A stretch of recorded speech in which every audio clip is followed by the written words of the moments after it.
Hey, what's up, Daniel? Hey, Abs, how you doing? I'm all right. What do we got going on for tonight? Well, I figured since it's Christmas Eve, we'd do a Christmas movie tonight. What's the gag? No gag. It's not a Christmas horror movie. It's not Die Hard. It's not some cynical Christmas comedy like Bad Santa or something. It's a straightforward, family-friendly Christmas movie. Sounds good. Wait, it's in color, right? Oh,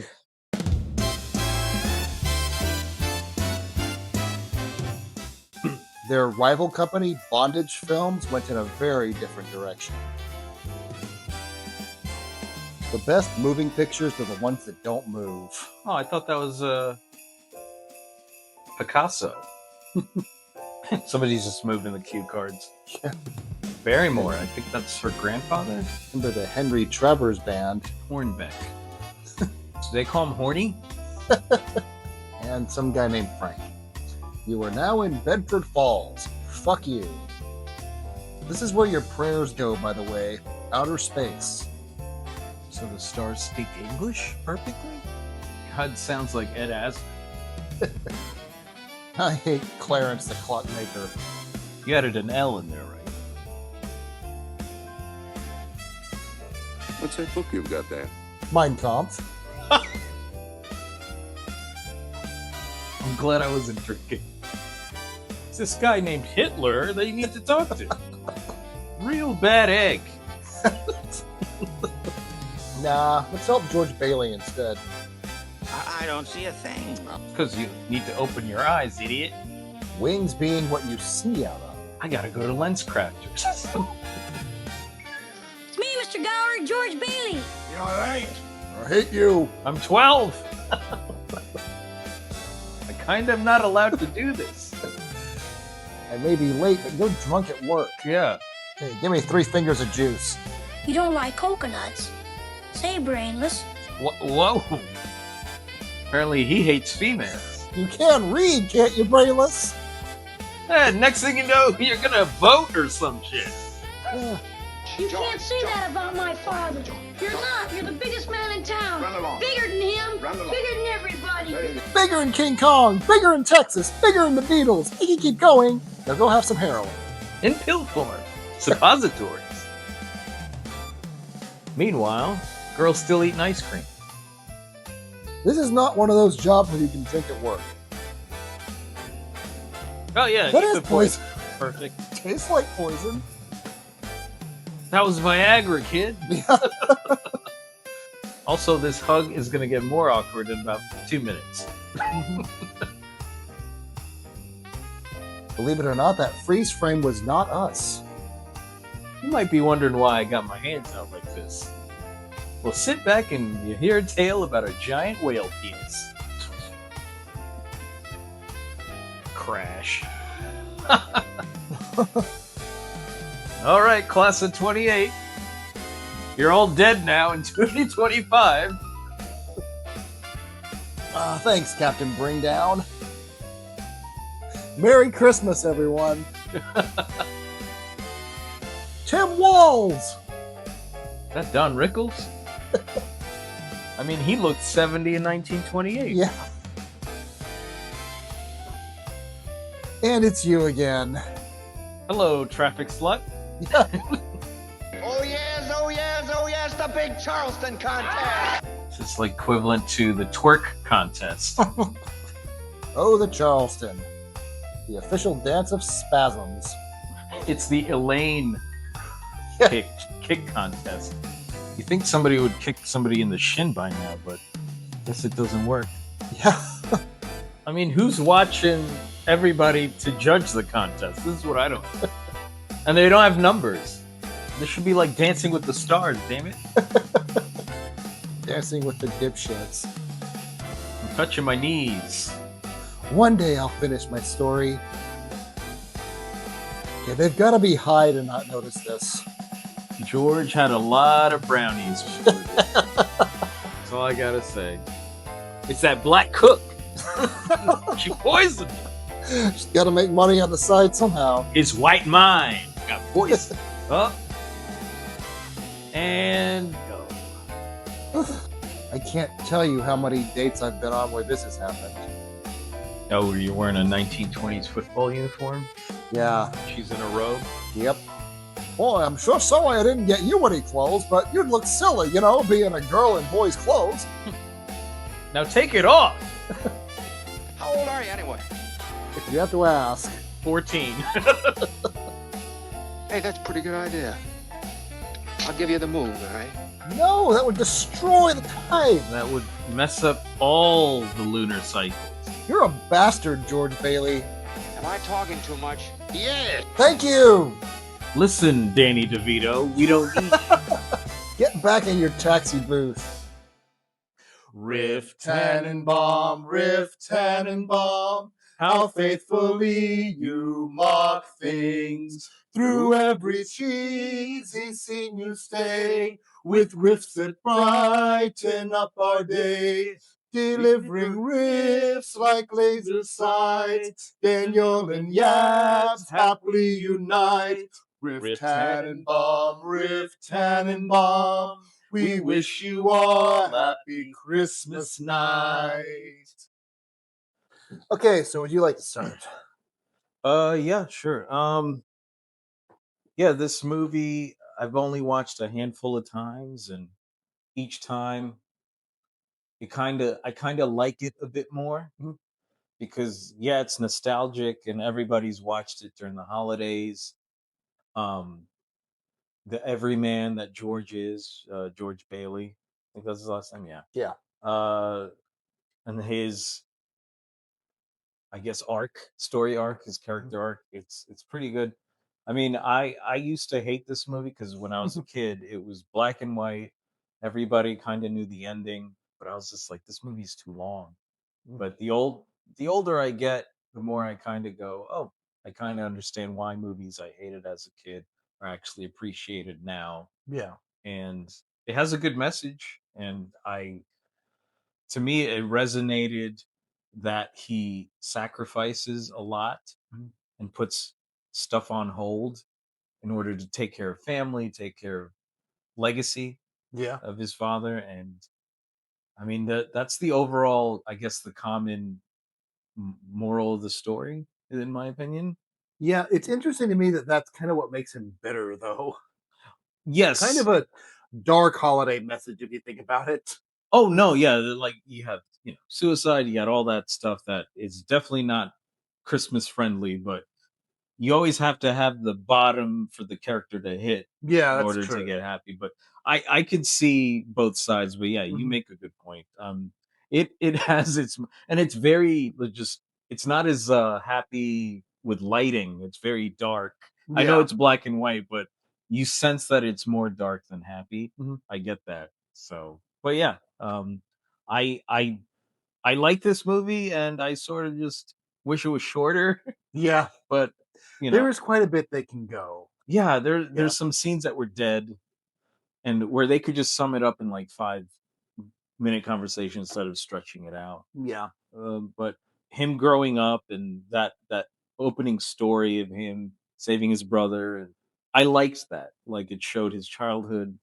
And then in the middle, it's just like, okay, we're gonna rush to this. They go on a date. Okay, we're gonna.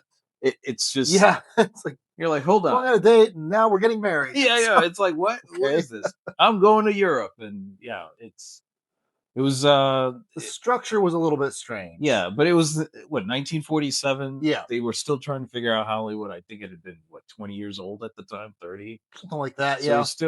it was still something that they had to tweak. But better than most movies that you see back then. Do you feel like this is an early attempt at kind of an anthology movie? Because you have different stories from George's life. They're all connected because they're about George. They could be like a sort of like a Marvel universe almost, if I can borrow that nerd terminology. No. But yeah, it's you can have like I guess the pharmacy guy, I forget his name, but he can have a story. Yeah. And then he's gone. And That then involves drinking, definitely. yeah. And then Donna On the job. Reed's character She's got her own story. Mhm. His parents and how they met, it's just automatically like, oh, here's his family, or how they had the black maid. Like, what's her story? I know she's a character that only has a few lines, but Yeah. you can definitely, I guess you can anticipate there would be an anthology or Yeah. more stories to this one movie, but I don't know. Yeah, what I think is interesting about it is what most people know about it comes from the last 45 minutes of the movie. Yes. Everybody talks about Clarence and George Bailey on the bridge and him seeing the world if he had never been born. That's not until that doesn't start until a good hour and a half into the movie. Yeah, third act, So basically.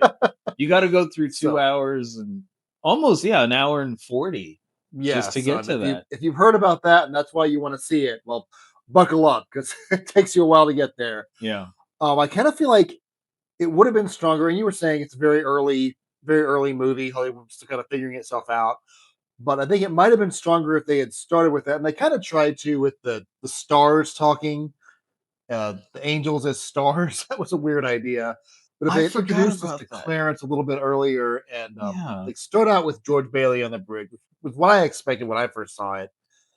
Um, but then Clarence can be telling him about uh, reminding him of people he's known throughout his life that he may have forgotten about. Mhm. And that could be a kind of a wraparound way to introduce these different stories instead of just skipping around so like clumsily. Yeah. It's falling So down the stairs while writing the movie yeah, is what exactly. it almost feels like. The one that I saw, well, it's not exactly a recent movie, but more recent than this was Seabiscuit, where it would also just kind of jump I around haven't in seen that, time. but yeah. Yeah, it had this Yeah. same kind of structure where there wasn't really a point until toward the end where the story really felt like it picked up. It was just kind of event, then fast forward event, then fast forward event. And that kind of felt this one was like that because to me the story didn't really feel like it started moving until they brought Clarence into it Mhm. at the end. I don't mean the star version of Clarence. I mean The the actual actual human guy. form Yeah. of Clarence, yeah. Yeah, it does suck that it takes a long time to get to the sweet spot, Yeah. and then that's why it's a famous, last 30 minutes of the Yeah. movie. It should have been just a TV show. It was a that's true. 'Cause that's kind of a strange turn for Yeah. the whole story to take. And now suddenly they're just angels. Oh, all right. Okay, earned your wings, but what about the other hour and 15 before this? And the wings are how you're able to see for some reason. Yeah, it acts as a visual aid. Mhm. I don't. It's a lot to process the way Yeah. that, because you would assume that wings were. I guess it's sort of like you earn your stars or your Yeah. badge in, The in the Air army, Force. but you don't need those to see, Mhm. Yeah. especially in the Air Force or the Navy or whatever. Yeah. It's I strange. Yeah, I get that. It's What'd you think of Mr. Potter? Mr. Potter is. I kept thinking Harry Potter Yeah. because I know his name is Henry, Yeah. but I'm like, isn't that the same thing? Same. He was definitely dressed as the villain or Yeah. the bad guy because he's in this chair that's almost like a throne. I kept Mhm. thinking that he felt like a king Yeah. in that town, and that I think that wheelchair he was basically just an old guy stuck in something that he felt that he had to wield his power to feel like King Arthur is Yeah. how I holding court in the meeting. That's how I took it when I saw that, when he was first presented. Yeah. So That makes sense. There is that one scene where he's got George in the chair that's way lower than his. yeah, It's just kind of hilarious. yeah, Um, I saw him as just kind of cartoonishly evil though. Like he didn't really fit in this world so well because he was just such a douche. It's just a little bit much. And it's all, well, why don't you just foreclose on them? It's like, no, lenders don't just foreclose on people. yeah. There's so many options that they'll go to You gotta before have that. legal reasons. You gotta go through the protocols. But Even if people are defaulting on their loans, you don't just go straight to foreclosure. You can do no, forbearance, you could renegotiate. Even if you're just a selfish person who does not care about kicking people out on the street, it is in your best interest to renegotiate the loans and not just for clothes. And if he wants to do it on multiple people at once, he's not even a good capitalist. I mean, so That's not how he's you just- make money. No. it's kind of like a reimagining of A Christmas Carol with Bob Cratchit as the hero. Yeah, because so you have Ebenezer Scrooge. Because isn't there that I'm basically comparing it to with Mickey's Christmas Carol is how I watched Mhm. That's a good Scrooge. adaptation of it. And the way that Mickey and Scrooge McDuck, obviously he's Scrooge, but it's like if he had never been born, what would happen? And they go through the different timelines or whatever. Like Yeah. I kind of see how that can be. This movie does that. It's like, oh, George says I've never been born, and then you see what it's like with him not in the picture. Yeah. And so yeah, you do get that. Even though it is a Christmas movie, you still think, oh yeah, this kind of reminds me of Ebenezer and learning a lesson about He's why got a life is supernatural important. being guiding him through. Yeah, Ghost of Christmas Present, Yeah. Past, or Future, but it's sort of like here's what it would look like if you were dead, Right. basically. Yeah. Another thing that I think of when I see this movie is Back to the Future 2, when they go back to the timeline where Biff is rich and powerful. Oh, he steals the almanac. And then Yeah. it becomes like yeah. And Marty goes to his house, Mhm. but there's somebody else living there, and he winds up in this little girl's bedroom. The black family. 'cause Yeah. He goes in and thinking that's his house, and it's not. Yeah, exactly. So it just kind of shows what happens in the timeline where Biff marries Lorraine. Mm-hmm. And she's got her, And so- her plastic surgery, and she looks very caked up. And Do you feel this movie influenced the Back to the Future movies? I don't. I mean, I feel like definitely the first two, maybe not so much the third one. No, third one did not. I wouldn't say the third one, but maybe with the first one because it is a time traveling. Maybe Robert Zemeckis and his writers and what was his name? Bob Gale, I think, wrote it. Yeah, Yeah. he probably had sort of just in the back of his mind, he's thinking, okay, George Bailey, maybe kind of a because George McFly is what you start thinking, but it's not really. They're both kind of pervy. They are. I mean, he's not really watching a woman change from a tree, but he is letting to Donna Reed in a bush being naked, and he's just pretending like, oh, I didn't. Oh, man doesn't find himself in this situation too often. Huh? Oh, the possibilities. I fucking creep. Just give her the damn robe. I honestly cannot. I remember as a kid, everybody would do that impersonation. Every grown up to me would do the George Bailey impersonation, but I never understood what. I thought that was a character. He actually talks like that because you watch every movie that he's done. I can't think of it. Is it To Kill a Mockingbird? No, he's not in that. He's not in that. He's in Mr. Something Goes to Washington. Mr. Smith Goes to Washington. Yeah, he does that voice, and I'm like, oh, wait a minute, that's what he sounds. That's his like. voice. Yeah. I guess this is just another lost cause, Mr. Payne. I always thought it was just like, oh, this is a character. No, George Bailey, that's not a character. That's him. Really good one is Vertigo. My favorite Jimmy Stewart movies are the ones he did for Alfred Hitchcock. I did see the one where he's in a cast and he's watching the neighbor. Rear Window. The Simpsons made fun of it. Where Bart had a broken leg and he had to watch people like. Oh no! That sinister-looking kid is coming to kill me! Help! Help! Help! And then there was a movie Shia LaBeouf did called Disturbia, which was a blatant ripoff. Oh yeah, and I hated that movie. And then I liked the ending, but I hated like the first hour and pretty much the first hour and a half. It's a terrible film. I saw it on Redbox back when you could get it for like $1. Okay. I'm happy that I missed that one then. It's on Pluto, I think, or whatever. But anyway, yeah. It is Back to the Future, Bob Gale. I do kind of I can see that he accidentally I channeled George Bailey, George McFly. So it's the second movie we've done in a row with a character named Vi. Just thought I'd bring that up. Vi was Vi was the one in Friday the 13th. Yeah, the robot girl. The one who was not naked. Yeah. When they was just breakdancing in a room by herself. Yeah. Fake Ali Sheedy is what I like to call. Yeah, fake Ali Sheedy. That's good. So one of the things I was thinking about George, he's the kind of guy that everybody likes, but no one really cares about. If that makes sense. How so? It's like- I know he's beloved by everyone in the town. Everyone knows him. They like him, but they like him more for what he does for them. They don't really support his ambitions and his dreams.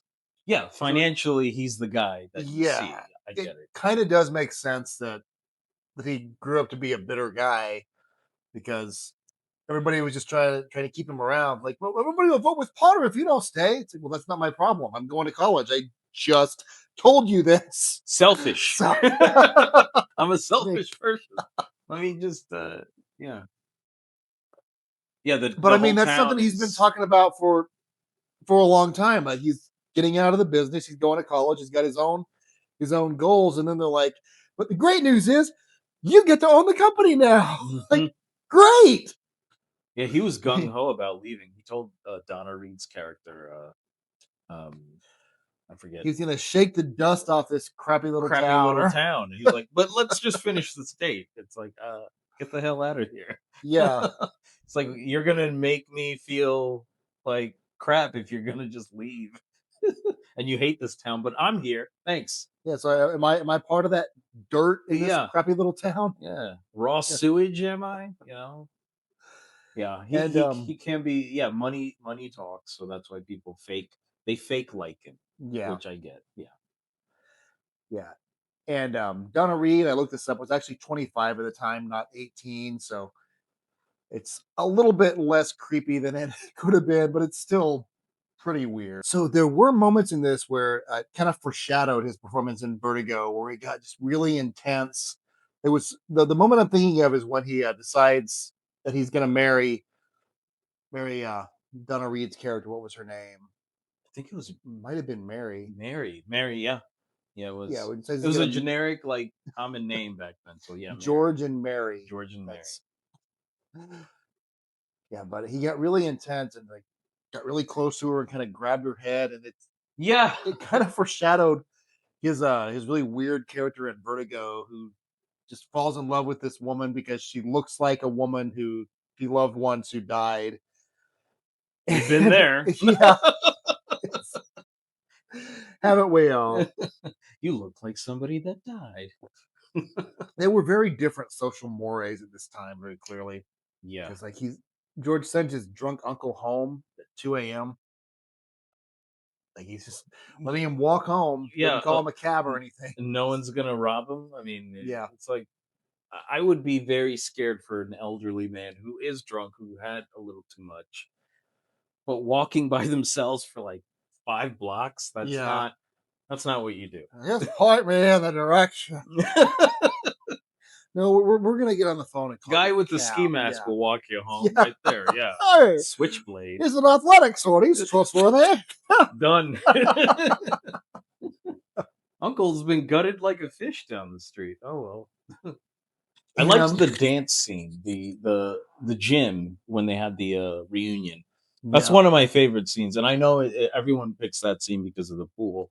But I just overall like the happiness, the amount of extras that they got. It was very impressive. That I don't know how many takes they did that, but everybody was doing Charleston, not punching each other. Yeah, that had to be really hard. And it wasn't CGI because obviously it wasn't invented yet. So right. But I like that scene. Massive crowds like that being all in sync back then is very impressive to do that. So one of the weirdest scenes to me was a scene where, and I don't know if you watched this recently, but there was a scene where Mary brings George to their new house. It's not set up yet. It's all dilapidated. Yeah. It's raining. And there are these 2 guys outside who are singing to them while they're in the house. Like serenading. Standing outside in the rain, singing. Yeah. And it's uncomfortable. That's one of the scenes they should have cut. Yeah. Because they had nothing to do with, you couldn't have had, just have the scene of them walking in the house. You don't need 2 guys singing. You don't need that. But that doesn't add anything to the, I mean, it shows that, oh yeah, they're in love, but it's like, come on, put a concert elsewhere. Yeah, I mean they've got records, you guys. Yeah, I exactly. mean, you guys get out of the rain. Take Yeah. care of yourselves. It's like if the Wizard of Oz had 3 other people just joining them as they go up the Yellow Brick Road, and they're like playing instruments. It's like, Yeah. we don't need you. That's what the soundtrack's for. Like, Who was that? The guy playing the lute in Monty Python and the Holy oh, Grail. yeah.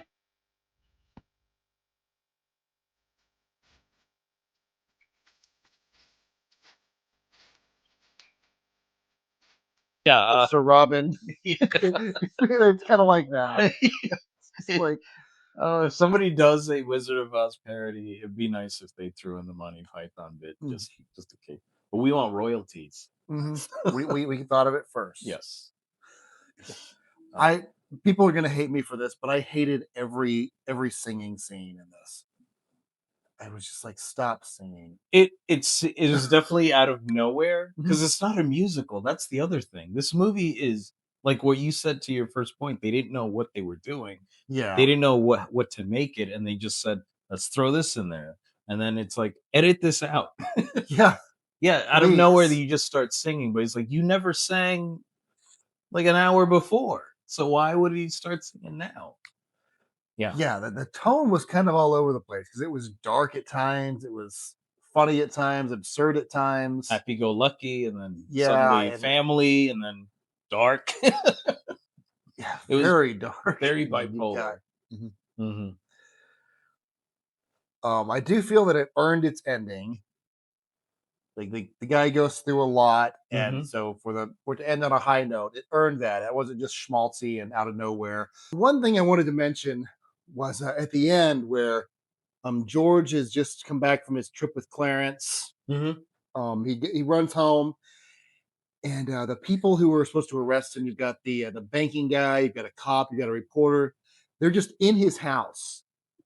It's like they And knew. yeah, Mhm. the kids are there, and George runs in. He's like, "Oh, I'm going to jail. I got something." But after he sees the kids, Yeah. then Mary comes back, and Yeah. it's just like, so these 3 guys just helped themselves into his house. Yeah, nobody let them in unless it was the director of the movie. Yeah, Yeah, maybe the kids did, but why were the kids left by themselves? they wouldn't let strangers in because parents like them would teach their kids, don't let a oh, I mean, you had the cop. I guess they could say, "Oh, cop's with them." But then any criminal could dress up like a rent a cop. So, Yeah. yeah, that is a good point. So I mentioned earlier, it's the second movie in a row that we've had a character named Vi. Mhm. It's also the second thing we've seen where they said, "Don't you know me?" over and over. Yes. That's getting to be a theme with us. So if we see a third movie with the Vi, and if they have Don't You Know Me, that's the trifecta. Yeah. Then we could play the Powerball. Because then we're Yeah, some a lucky Vi bastards. that we don't know shows up. Yeah. We're like, oh my God. But anyway, final thoughts. Yeah, overall, like I said, B minus movie. Yeah, you would watch every year with your family to a certain degree. As you get older and understand it, it makes more sense to Mhm. cut it down. Yeah. But it is a classic. It's not ASIC. I think, yeah, I enjoyed this movie, and it to me, it is what Christmas is all about. Mhm. Has a good moral of the story. Uh, but George isn't everything. Yeah. That's what I say. It's interesting to me that it's not even a Christmas movie until like the last 45 minutes of it. Well, it is winter though, so you get that feeling Okay. when it opens up and the kids are sledding or riding the shovels. But yeah, they didn't indicate Christmas at all until the last, like everything else, the last 30 minutes Yeah. is all just jam packed. So that's a good point. Would you recommend people just fast forwarding to that last 45 minutes if they watch it? Or should they watch Honestly, the whole thing? I would probably have them fast forward. I mean, you're gonna get the gist of what the movie pretty much is. But if you like to just sit there and kind of get the context and see where everything started, yeah, watch all 2 hours and 10 minutes. Yeah, I think you should watch the whole movie.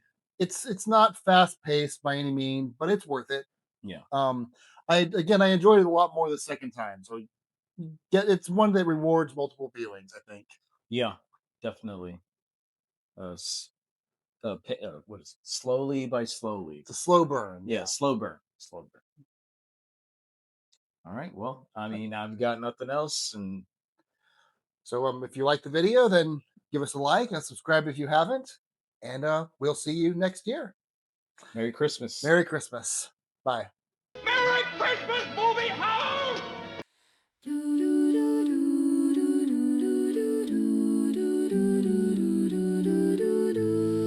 There are those who went to Chicago or Paris or Honolulu.